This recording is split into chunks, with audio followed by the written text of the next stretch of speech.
नमस्कार दोस्तों, मैं दीपक शर्मा। मेरे इस YouTube मंच पर आपका स्वागत है। आज बात सिर्फ आपकी। आप जो नरक दफ्तर में, तहसील में, थाने में, कचहरी में जो नरक भोगते हैं, आज उसी नरक की बात होगी। लेकिन बात करने से पहले जरा इन साहब को गौर से देखिए। ये बड़े नामी गिरामी ऑफिसर हैं। नाम है विजय शंकर सिंह। आईपीएस ऑफिसर रहे, पुलिस कप्तान रहे। जरा इनकी बात गौर से सुनिए, एक एक शब्द ध्यान से सुनिएगा। जब हम लोग नौकरियों में आए थे तो थाने पर एक बोर्ड लगा रहता था कि इस थाने में दलालों का प्रवेश वर्जित है। इस थाने में दलालों का प्रवेश वर्जित है। सुना आपने विजय शंकर सिंह क्या कह रहे हैं? थाने के बाहर बोर्ड लगा रहता था कि कोई भी दलाल अंदर नहीं आएगा। तो क्या 2017 के बाद, डबल इंजन की सरकार आने के बाद, मोदी और योगी की सरकार आने के बाद, क्या उत्तर प्रदेश के हर थाने में, हर तहसील में दलाली बंद हो गई? क्या योगी के मंत्री अब सचिवालय में, अपने दफ्तर में पैसे को हाथ से नहीं छूते हैं? क्या डिस्ट्रिक्ट मजिस्ट्रेट, एसएसपी, कमिश्नर पैसे से दूर भागते हैं या पैसे देने वाले की गर्दन पकड़ लेते हैं? क्या हो रहा है उत्तर प्रदेश में? आइए एक एक कर इसकी परतें खोलते हैं। यूपी में सरकार आज भ्रष्टाचार से नहीं, विकासवाद से चल रही है। दलालों का प्रवेश वर्जित है।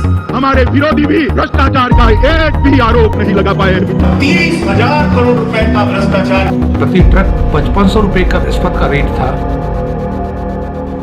2017 के बाद जब योगी आदित्यनाथ ने शपथ ली तो कई दिन तक सच्चाई की बात, ईमानदारी की बात, सत्यनिष्ठा की बात, कर्तव्य निष्ठा की बात, हर वो बात की गई जिससे लगे कि यूपी में राम राज आ गया है।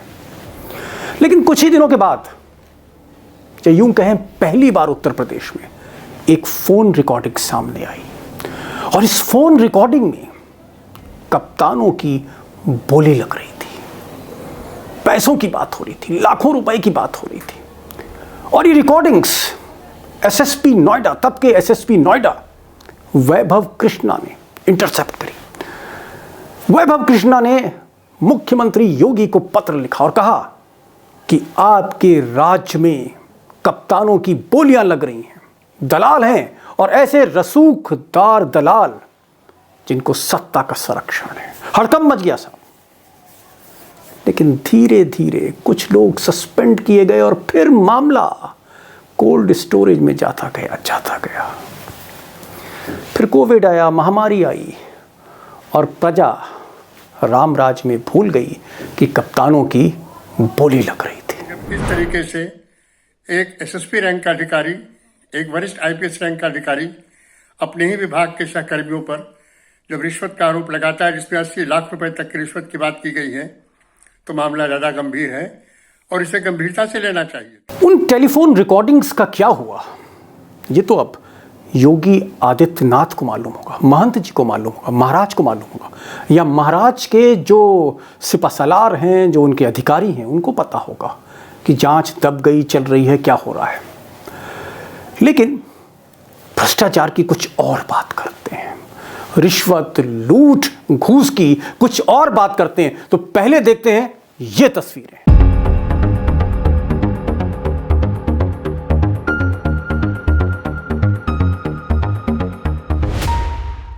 नदी है, रेत है, ट्रक है, जेसीबी है, ट्रैक्टर, ट्रॉलीज हैं, रेत निकाली जा रही, खनन हो रही है। आपको तो रेत लग रही होगी। जी नहीं, ये सोने की रेत है, ये अरबों खरबों रुपए की रेत है। और ये वो रेत है जिसमें माफिया, मंत्री, पुलिस, ट्रांसपोर्ट, कहीं कहीं पत्रकार भी शामिल रहते हैं। बात करते हैं इसी माइनिंग की, इसी खनन की, और जानते हैं कि माइनिंग का रेट पहले ज़्यादा था या अब ज़्यादा है? रेट का मतलब कमीशन से। पहले ज़्यादा था या अब ज़्यादा है? बंद हुआ या पहले से ज़्यादा हुआ? सुनते हैं सूर्य प्रताप सिंह को। बताते हैं कि जो खनन में जो ट्रांसपोर्ट डिपार्टमेंट, पुलिस डिपार्टमेंट का प्रति ट्रक 5500 रुपये का इस्पात का रेट था, वो आज बढ़ के 13,000 हो गया। तो घटा या बढ़ा, तो किस ईमानदारी की दुहाई देती है सरकार? अब अरबों रुपए का खनन हो रहा है, माइनिंग हो रही है, साहब कौन पूछेगा? गोदी मीडिया के इस दौर में कौन पूछेगा? बहरहाल इन्हीं सब आशंकाओं से बचने के लिए, इन्हीं सब गड़बड़ी से बचने के लिए, सरकार को फूल प्रूफ बनाने के लिए अमित शाह ने 2 दूत दिल्ली से शामिल कराए योगी सरकार में। ये विधानसभा का चुनाव भी लड़ चुके थे, जीत भी चुके थे। एक का नाम सिद्धार्थनाथ सिंह और दूसरे का नाम श्रीकांत शर्मा। एक स्वास्थ्य विभाग में और दूसरे बिजली विभाग में। कोशिश इनकी यही थी कि सरकार यही चलाएंगे, अमित शाह की आंखें होंगे या आंखों के तारे होंगे, लेकिन तारे बड़ी जल्दी जमीन पर आकर टूट गए। सिद्धार्थनाथ सिंह को स्वास्थ्य मंत्रालय से हटा दिया गया। अब क्यों हटाया आप समझ रहे हैं। एक और वीडियो इस पर अलग से मुझे बनाना पड़ेगा, फिर कभी बाद में बताएंगे सिद्धार्थनाथ सिंह पर। लेकिन बात करते हैं श्रीकांत शर्मा की। जय वीरू, तो वीरू की बात कर लेते हैं। वीरू जो थे, इनको भ्रष्टाचार के गब्बर से भिड़ना था, लेकिन हुआ क्या? बिजली विभाग में ही भ्रष्टाचार की बिजली गिर गई। 4000 करोड़ से ज्यादा का स्कैम हुआ, पीएफ स्कैम। और जो साहब अधिकारी थे उस वक्त, एक श्रीवास्तव साहब थे, वो अधिकारी जो जांच में फंसे वो दिल्ली बुला लिए गए और मलाईदार पोस्टिंग मिली। और श्रीकांत शर्मा आज भी सत्ता में बने हुए हैं। तो भ्रष्टाचार की कहीं ना कहीं खबरें थीं, सुगबुगाहट थी और शिकायतें धीरे धीरे मोदी जी को जाने लगीं और मोदी जी ने भी अंदर से एक जांच कराई। रामराज की छवि थोड़ी सी धूमिल हो रही थी और फिर कई मंत्रियों की सूची बनी और उस सूची में एक नाम आया, धर्मपाल सिंह। अब धर्म था मैं इसमें नहीं जाऊंगा, वरना मानहानि का नोटिस मेरे ऊपर भी आएगा। धर्मपाल सिंह, धर्म का पालन करने वाले सिंह सिंचाई देख रहे थे। और सिंचाई वो सिंचाई है जहां पर शिवपाल साहब, जी हाँ शिवपाल यादव, वो भी सिंचाई मंत्री थे। और लोग कहते हैं कि साहब घर का झगड़ा था अखिलेश में और शिवपाल में। दरअसल घर का झगड़ा नहीं था। अखिलेश चाहते थे कि जो शिवपाल का जो तरीका है, जो सिंचाई विभाग में जिस तरह की सिंचाई हो रही है, वो किनारे करना चाहते थे। सिंचाई एक बहुत ही बदनाम महकमा है उत्तर प्रदेश का, माफ़ी चाहूँगा। और धर्मपाल अपने कदम संभाल नहीं पाए। लोग कहते हैं उनका स्टिंग ऑपरेशन हुआ।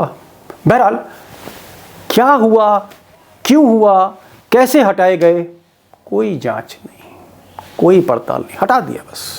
उसके बाद क्या हुआ नहीं पता। और जो बाकी मंत्री थे उन पर भी आरोप थे, लेकिन कोई जांच नहीं, कोई पड़ताल नहीं। मोदी जी जब सत्ता में आए तो उन्होंने एक नया मंत्रालय बनाया, जल शक्ति। और मोदी जी का सपना था, या सपना जो उन्होंने दिखाया जनता को, कि साहब नल हर घर में जाएगा और उस नल से आपको स्वच्छ जल मिलेगा। आरओ मशीन लगाने की ज़रूरत नहीं, नल खोलिए पानी पीजिए, गंगा जल। और ये जो महकमा था, इस महकमे को उत्तर प्रदेश में चला रहे थे डॉक्टर महेंद्र सिंह, योगी आदित्यनाथ के सबसे खास मंत्री। सिंह इज किंग नहीं, खास मंत्री कहेंगे। लोग कहते थे बहुत काबिल है। लेकिन कुछ लोग कहते हैं कि उत्तर प्रदेश में जल शक्ति का मतलब था धन शक्ति। क्या हुआ मैं नहीं बोलूंगा, आप इन साहब को सुनिए। आदित्यनाथ जी की सरकार के सबसे करीबी मंत्री उनके डॉक्टर महेंद्र सिंह जो जल शक्ति मिशन और जल जीवन मिशन का कार्य देख रहे हैं, उनके निगरानी में ये भ्रष्टाचार हो रहा है। लगभग 30,000 करोड़ रुपए का भ्रष्टाचार की इन्होंने योजना तैयार की। अब संजय सिंह का दावा है और इस दावे को विपक्ष की तमाम पार्टियां इनको एंडोर्स करती हैं और संजय सिंह कहते हैं, मुझसे भी उन्होंने कहा कि साहब एक ब्लैक लिस्ट कंपनी से उत्तर प्रदेश में पाइप खरीदे गए। मैं इसके तफसील से इसलिए नहीं जाना चाहता कि इससे पहले की जांच हो, महेंद्र सिंह ने एक नोटिस संजय सिंह को दिया मानहानि का और संजय सिंह की जुबान बंद कराने की कोशिश की गई। संजय सिंह के पास कुछ और दस्तावेज हैं, ये संजय सिंह बताते हैं और वो कहते हैं कि जल्द वो कुछ और नए खुलासे जल शक्ति और कुछ मंत्रालय से लेकर आने वाले। खैर, चुनाव का मौसम है, मैं उस डिबेट में नहीं जाना चाहता, उस बहस में नहीं जाना चाहता। सवाल मेरा ये है कि मोदी जी ने जो कहा था कि साहब ज़ीरो टॉलरेंस ऑन करप्शन, भ्रष्टाचार में कुछ भी, कोई भी, कैसे भी, कहीं भी नो समझौता, ये उन्होंने कहा था। लेकिन आपने एक तस्वीर देखी कि माइनिंग लोग कह रहे हो रहा है, थाने का आपने हाल देखा, पुलिस कप्तानों का हाल देखा, कैसे बोलियां लग रही वो देखा, आपने जल शक्ति का हाल देखा, आपने सिंचाई का भी हाल देखा जो मंत्री हटाए गए, और भी बहुत से कई और मामले हैं और आने वाले वीडियोस में मैं उन मामलों को आपके सामने एक एक करके रखूंगा। लेकिन एक सवाल है और सवाल ये है कि इस राम राज्य में जो अदालतें हैं, जो एजेंसीज हैं, जो लॉ इन्फोर्सिंग एजेंसी, कानून का पालन कराने वाली जो एजेंसियां हैं, CBI, enforcement directorate, ED, CBC, DRI, income tax, ये सब किसकी हैं? ये भी तो डबल इंजन की हैं, मोदी जी के हाथ के में हैं। और अगर हम राज्य की बात करें तो special task force, STF, ATS, economic offence wing, anti corruption, vigilance, या फिर स्टेट पुलिस या जिला पुलिस, ये सब योगी जी की हैं। तो ये डबल इंजन सरकार की खासियत है। और जब ये एजेंसियां आपके साथ हों और इसके साथ ही साथ कोई चीफ जस्टिस, आज के चीफ जस्टिस नहीं पहले के, जिनको राज्यसभा का सांसद बनाया गया है तोहफे में, अगर इस तरह की व्यवस्था हो तो ये जितनी भी जांचें हैं, जितने भी आरोप हैं, इनकी तहकीकात कौन करेगा? तहकीकात कौन करेगा?